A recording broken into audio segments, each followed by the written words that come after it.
The 2024-25 school year marks 35 years since Cedar's trade license was first issued. So we thought it was a nice occasion to look back at the school's growth and development from its founding to the present day. One of my great joys as head of school this year has been connecting with former trustees, staff, graduates, parents, and donors who helped to shape Cedar from its origins through its early years of growth and development. From its first campus on the Ridge Road, through its locations in Pasea and Boggers Bay, to its permanent campus in Kingstown. Hearing their stories reveals the special role Cedar has played since the very beginning, providing a warm, positive learning environment for students to engage in creative thinking and problem solving, while focusing not only on academic achievement, but on character and commitment to the BVI community. It is a story best told in their words. How did the idea of Cedar start, both from a process standpoint and a school community point? How did that develop? Okay, well, I have to admit it's my fault. So it was 1987, 88. My son Brandon was 2. He was going to start at this tutoring group called the Rainbow School. My older son, and I had 10 years between them, was 11, and he was in another tutoring group in Roadtown called the Tutoring Group, very original, and it was run by a woman named Janet Hash. She's kind of in charge of it, and we wanted a college preparatory curriculum. So we put him as an interim into this middle school tutoring group, and at one point I thought, I've got a 2-year-old, an 11-year-old, 2 different tutoring groups.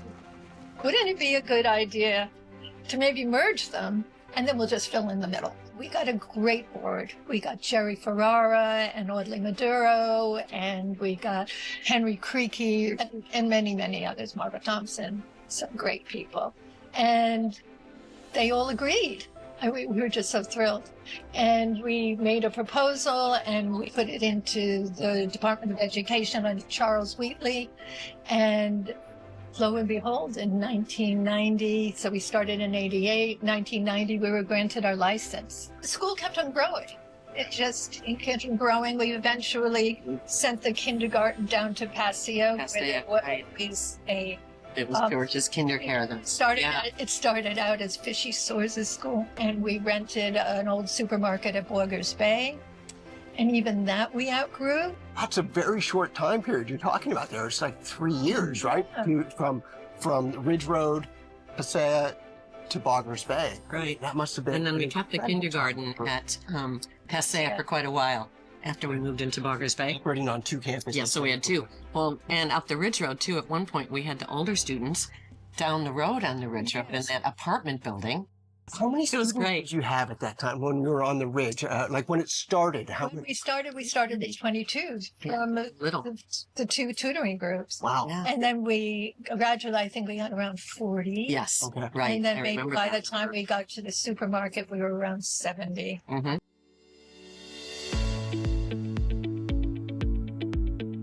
So, 1991. Right. Incredible. I don't even feel that old, Scott. When I first started, it was on the Ridge Road. Okay. And, that little place in the corner on the Ridge Road. And it was very unique, looking back. And when I was back there in 2019, I drove by and I looked, I couldn't believe how small that place looked. Right? Firstly, I'm impressed with how great the school is. Yeah. I would have loved to have had a school like this, because our school had it was really just a dirt yard out front. I came in 89, September of 89, and then I was there for 2 years. I loved it, actually. I was a bit wary about being, one-on-one, because then you can't get away with anything, right? Because you were the only member of your class, right? I was the only one. These guys forward were in class with me. Okay. We were all just crammed into one. I was just saying, at that point, you were the only grade 12 student, but you guys were all in class together? Yeah. Okay. Yeah, we all sat in one big room and got given different work. Oh, wow. It was quite a challenge for the teachers to give a lesson to a class and then siphon off it's almost your work. It's almost like a one-room schoolhouse sort of thing, where you have all these different ages. Everybody's there. They're all under your care and supervision, but doing age-appropriate tasks, right? Yeah. Almost like I was being tutored, to be honest. That's the best way I could describe it. And there's no hiding in the back of the room at that point, right? I mean, So I graduated while we were in Barbers Bay. I think I spent a year or two in Barbers Bay. okay. Yeah. And that was a whole transition. It was not a school. You guys converted it into a school, right? Yes, that was an apartment.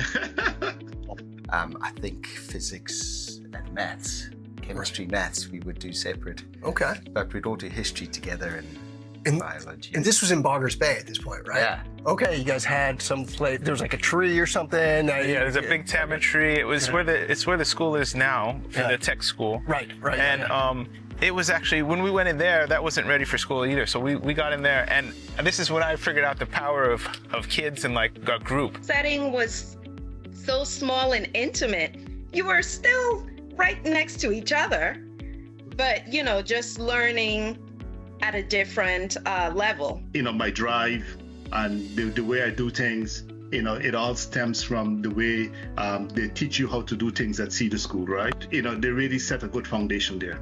I must say that. What made me grow at Cedar was the fact that I was allowed to be my own person, my own individual.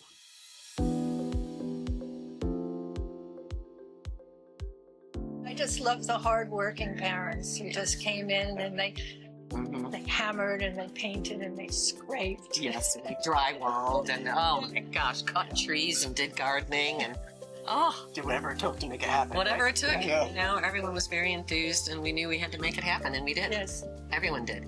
Not just a small group of people. It's amazing that seed that they planted has now flourished into what we have now. Walk me through that whole process. How Cedar ended up in Kingston. Yeah, we looked at 2 pieces of land initially. So there was where the Montessori school is now. We looked at that and we had the opportunity to purchase that. And then we had this piece of property which belonged to Ashley Ritter at the time. Then, of course, it all came to a vote. To make the long story short, some people wanted it up the mountain still, like me. I got outvoted on that.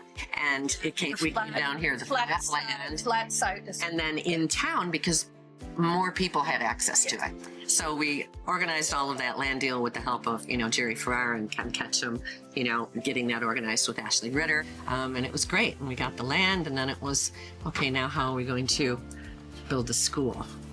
So we had Tim Peck, who's one of the managing directors at OBM firm here. He was a parent. His wife was the art teacher. And then we had Richard Starkey in construction. So then we started kind of working on the, schematics, the design and everything. The accreditors came through and they came back to visit, or they wrote up the report. They give recommendations, and one of their recommendations was not to build the new building. Really? Yes, and they were worried about the finances. So this didn't deter us. It was like, we are building this building. This is happening.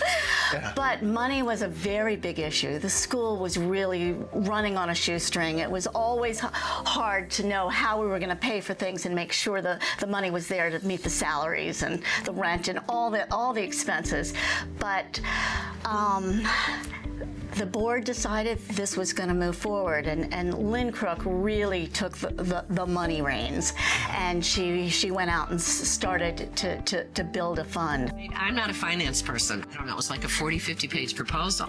And then I had a hit list of people that I was going to go and target and personally visit. I can talk and raise money, but I'm not the money person, believe me. You had to prove to them that the school would last. Yes. Because they thought, oh, well, this will be a fly-by It's all the night. time. Yes. Yeah, people do this. And here we are 35 years later. Dealing with issues concerning, obviously the finances, how to grow the school, and how to really put the school on a foundation of permanency as far as the territory is concerned, because obviously no one wants to start a project like that, launch a school like that, and then at some point you can't sustain it. So they came to us and said, we have the school that we've got planned, and it's just out of our budget, we can't afford it. So can you come with some ideas how we can get it done for the money that we have? So that's how I came into it. The actual building process started in January, and Meridian, Richard Starkey, Percy Roden, bless them, somehow in 8.5 months, they created the building and ready for us to move in. And Richard started working with Tim, of course, on the actual building, and he at that time had just started getting into steel buildings, which go up very quickly. Meridian Construction built this building, and I remember the whole community was just like, how'd that school go up so quickly? I mean, it was just amazing. I actually was so shocked how quick the building went up when it went up. It went up like that. It was a big upgrade, and it happened so quickly. So it was a challenge because we started in February, and we had to get it finished by September, and it was just something that had to be done in a time. And it wasn't just up; it was ready. The students were inside doing classes. So you didn't feel like you were in a hastily finished school or anything? No. We had to decorate it. We had to, put pictures on the wall and hang up things and stuff like that. But the rooms were fully ready. Like, we didn't have to worry about paint or anything like that. So it was fully done. So whoever built it, kudos to you, because it's still standing here today and it went up in record time. When you look at what was constructed here with the by Meridian Construction, Richard Starkey and Percy Roden, I mean, they also have to be, giving a high recognition for what they were able to do. And I believe it was done without having any direct knowledge of it, but I believe it was done, if not at cost, it was done pretty much not too much beyond cost. The expectation is that earthquake, hurricane, whatever the natural disasters are going to be, it needs to be able to withstand those pressures. And this is what we produce. My idea was to make the school expandable, modular. So if you go to every classroom is the same. All the doors are the same. All the windows are the same throughout the school. And also, actually, if there's a lot more room, you could just keep adding to the end of it. And we finished it on September the 12th, I think we handed it over to the school. With this design that has a hub and then wings that come out from the hub, which I really liked, I have to say. That design, it has served us so well.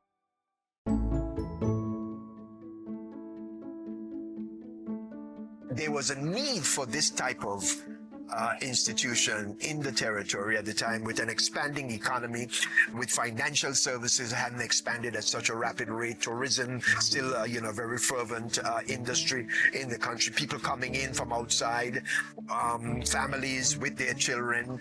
Not all of them could be accommodated in the public schools.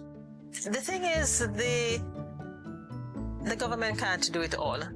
Our public schools don't have the space to take in everybody, so our private schools play a significant role in helping some of our students. When I joined the school, at that point you had a large influx of local parents who wanted an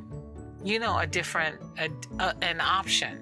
CXC is an excellent model, but there are things that CXC now has that at that time a CXC program didn't have the same type of focus that Cedar had with an international program.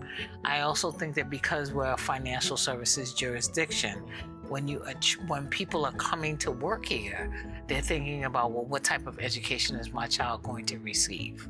And I think that the IB curriculum is a nice mosaic of what people can recognize. So if you're from Africa, if you're from the US, if you're from the Caribbean, if you're from Europe, there are elements within that curriculum that everyone can relate to. And that's why it was such a brilliant choice at that time, because it enhances the profile of the country as a financial services jurisdiction when you can come and bring your children and know that your children are going to be well educated. We definitely have a role as the only accredited school IB program within the community, and I think our awareness of that role is very much evident in the fact that we are growing our scholarship program or student aid program to allow for more children to have access to the IB program. So I think that's a big part of our role. I think our role is also putting out children that are not just academically strong, but more a holistic approach to the well-being of a child. And so, that we see that from not just in our school programs from 8 to 3 o'clock, but even the after-school programs. Being a part of the IB program was like a secret treasure that no one told me it was going to be, and then it was. Getting to know all of the teachers as they got through this program, some new teachers, some teachers who were being thrown into it for the first time, was such a special experience. And then later on, coming back as a teacher, being able to teach IB biology, being able to teach environmental systems and societies, being able to teach integrated sciences at the middle year program level, all of that brought me full circle to realize that it's a community. It was such a unique experience going to school with so many people from all over the world, and just, walking into the atrium and you see all the flags. I think there's not many people that can say that they've had that experience, and I think that that's given me such a unique perspective on the world and the way that I solve problems, the way that I think about things, and I think that's just such a unique thing that you can't really recreate anywhere else. I couldn't be more thankful to Cedar School for what they have done to prepare my kids for this next level. I think it's just a combination of the IB program, which, when we went to go look for universities for the kids, I could make a long story about this, but in all the cases, the person that was giving the tour would turn around and say, "Who's here from an IB school?" And the hairs on the back of my back would just spring up, and I would just be so thankful that here we were raising our kids on a small little island, and we could put up our hand. And in each case, the guide who had asked, "Why are you only asking about this program?" he would just say, "Because the IB program prepares kids for university." Point blank. Honestly, I feel the quality and the caliber of work that we were doing at Cedar made college feel so much easier. I felt really prepared. I felt that I could handle the workload. I felt that I knew how to write a really good essay in the proper format. I knew how to put a presentation together, and all these little things that I did see a lot of my classmates struggling with in the early years of college, and I felt that I've already been in college for 2 years, so I feel like I've been training for it. In my personal statement, I wrote that my long-term goal is to return to the BVI and set up a solar company. So eventually what happened was, when I was in my 4th year of university and working in the BVI because of COVID, Chris and I were always in touch, and he said that he was unhappy in his current position, and he asked if there was any opportunity to work together. And during my 4th year, during my dissertation, in my final semester, we were putting together the paperwork. Yeah. We did our trade license, we did the work permits, and by the time we graduated, we already had our first contract, which was on Mosquito Island. I think probably the best thing for me anyway was the class group. We weren't just like I guess if you went to a normal school like back up in Canada or something, you'd be a part of a really large class. You probably don't necessarily even hang out or know very well a lot of people who might even be in your own grade. Whereas here, it was a very small group. There was at various times anywhere from about 8 to 12 of us in my grade. And so having that kind of tight-knit group, we got to know each other and work together a lot better, I think, and also kind of overcome the adversity that you get when you have the people in that kind of tight situation. You get to learn how to work with people, because you couldn't just avoid people, you had to actually learn how to cooperate, work together, and I think we all came out stronger for it. That's well said. And you said you're still in touch with a lot of them too. Yeah, we get together as often as we can. I think I felt very prepared. I think just with the IB program and how we were kind of encouraged to be very proactive with all the deadlines and being on top of everything. Especially the first year felt very, I guess you might hear it often, it felt easier than year 12 or grade 12 in the IB. These kids have benefited from an education that took them right through to diploma, from kindergarten to diploma. And they have fitted into where they have gone, and they have excelled where they have gone.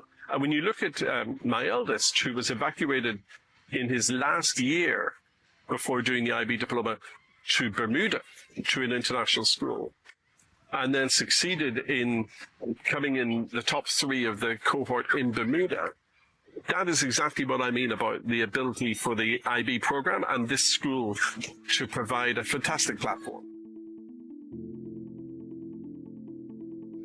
I can say, seeing the school for the first time after the storm, because I live very close. I mean, I'm literally 200 yards away from the school, and it was very nice to wake up in the morning and look and see the school intact. And I understand, that it was used by a lot of the rescue agencies to stay after the storm as being one of the buildings that stayed intact, and I'm proud of that, actually.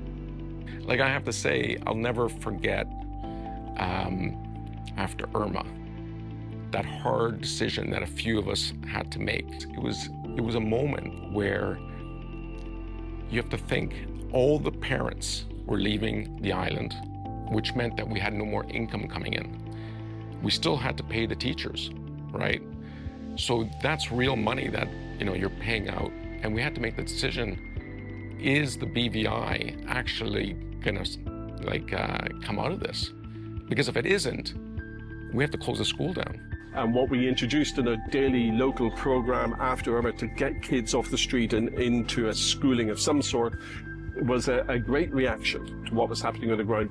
We didn't know the security situation. We didn't know how many teachers were going to stay. We didn't know how many children. And after Irma, we dropped enrollment by 200 children, right?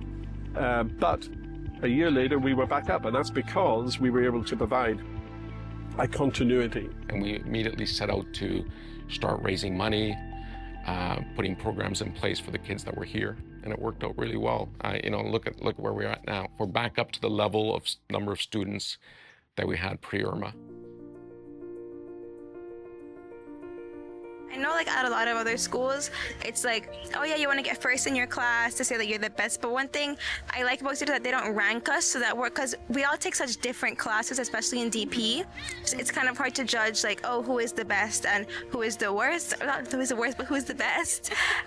Because we all take such different classes, and we all have a different range of skills. Some of us are more with education, some of us are more skilled with music or art, so it's really hard to judge who really is the best. So that's why we don't have a valedictorian.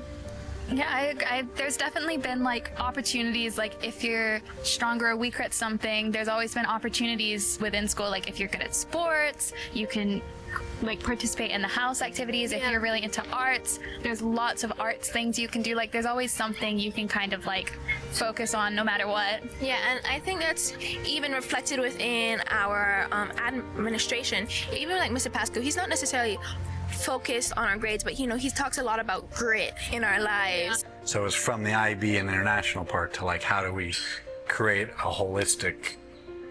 a truly in action, a holistic experience for our students. So when beyond classes and beyond academics to then how do we enrich them in ways that they want to explore their passion. So more music, more arts, the addition of electives, the taking a lot of the extracurricular things and embedding them into the school day was transformational, because then it allowed students to do as much music as they do math, or allow them to do a wide variety of choices throughout the year so they find their passions, or they get mental health breaks through yoga, or just doing sports. So that has been an essential part of creating that holistic approach to education that the IB wants us to do, but it's how to do that. I agree. I feel this school has really had a focus on building character and personality. Grades of course have always been important, but I think what's most appreciated here is just being good people. And I think that's really been reflected with the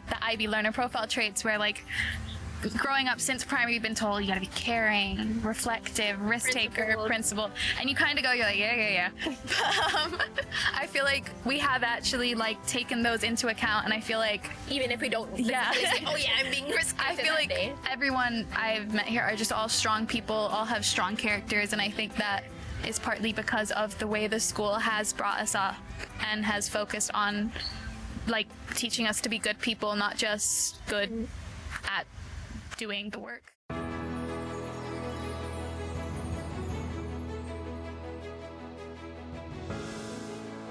I think the people who wanted Rainbow School, Parent Tutors Group, even Fishies, I think they'd be really excited to see where we've ended up now. Because the goal was to not send children away, keep families together, have a really great educational program. That was the goal for everybody. They did everything they could to provide an education for their students. So I think, even people long gone are looking down and around and thinking, wow, that is amazing, because it wasn't an easy road.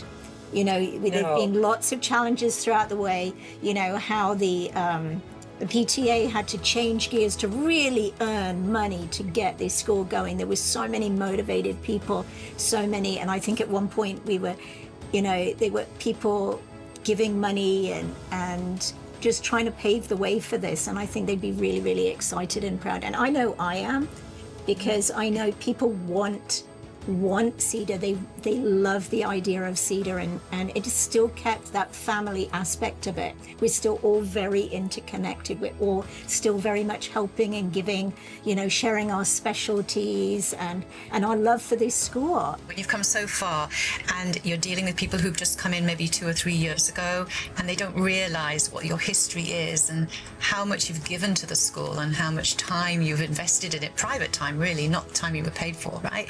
So it's quite difficult sometimes to make them understand that it's come so far so quickly, actually, in such a short time.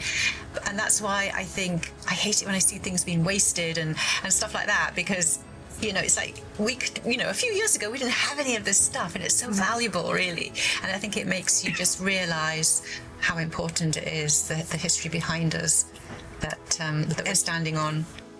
Yeah, so how do you feel now? Very proud. It's very fulfilling, very proud. I'm very thrilled to see what it's developed into. And it lasted. Yes, exactly. And it will last for a long time. I think it's here. Yeah, I'm sure it is too. Yes. I feel very much the same way. I think the school has evolved, and it needed to evolve. It can't stay stagnant. It has to evolve with the community. And the fact that Cedar has built a viable high school program is huge to me. That's what we really wanted. And so that evolution was so important. And so I thank you and your staff and all of the people that have been through, that have helped to move Cedar from those early days, like a toddler playing in the dirt, to this setting now, and doing it for the community, what it's doing. And as a school, I can't imagine there's a better school in the world. It's just, I think it's wonderful. It's such a nice atmosphere and such a caring, personal place, and it's just the right size. Let me take this opportunity to offer sincere congratulations to Cedar on the 35th anniversary. And I expect you to continue growing from strength to strength. But 35 years to sustain any organization, any institution, be it educational or otherwise, for 35 years is a tremendous achievement. And congratulations to Cedar, congratulations to all those who in some way, shape or form has made a contribution. It's just wonderful to experience and to witness what Cedar School has become. And I really thank all those that came before who made these really hard decisions.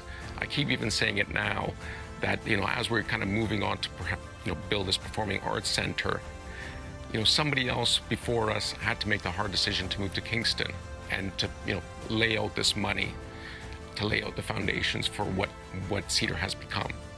And so I thank everybody before, that we're sitting around that boardroom making those hard decisions. BVI is such a beautifully small place that when you support one school, you can change a real dynamic and have incredible impact. I believe in what Cedar has to offer. I believe in what the government schools have to offer. And it's my job and every citizen of this place, citizen, resident, guest, it's all of our job to make sure that the young people of the Virgin Islands have the best access to the best education that they can ever receive. Cedar is by far my pride and joy, and I couldn't be more happy to be a graduate of Cedar School. I am proud to be a Cedar graduate. I'm proud to be a Cedar graduate. Hi, I'm Chad Letsom, and I'm proud to be a Cedar graduate. I'm proud to be a Cedar graduate. I'm proud to be a Cedar graduate. I'm Christopher Fletcher, and I am very proud to be a Cedar graduate. My name is Will Adamson, class of 2016, and I'm very proud to be a Cedar graduate. I'm proud to be a Cedar graduate. Happy 35th anniversary, Cedar, and I'm proud to be a graduate, class of 2017. I am proud to be a Cedar graduate. We hope you've enjoyed this journey through Cedar history. As we look at the thriving school Cedar is today, we recognize that it was made possible by the dedicated people who put it all in motion more than 35 years ago, and by all those who contributed along the way. We are grateful to them and hope they are proud of the Cedar they see today.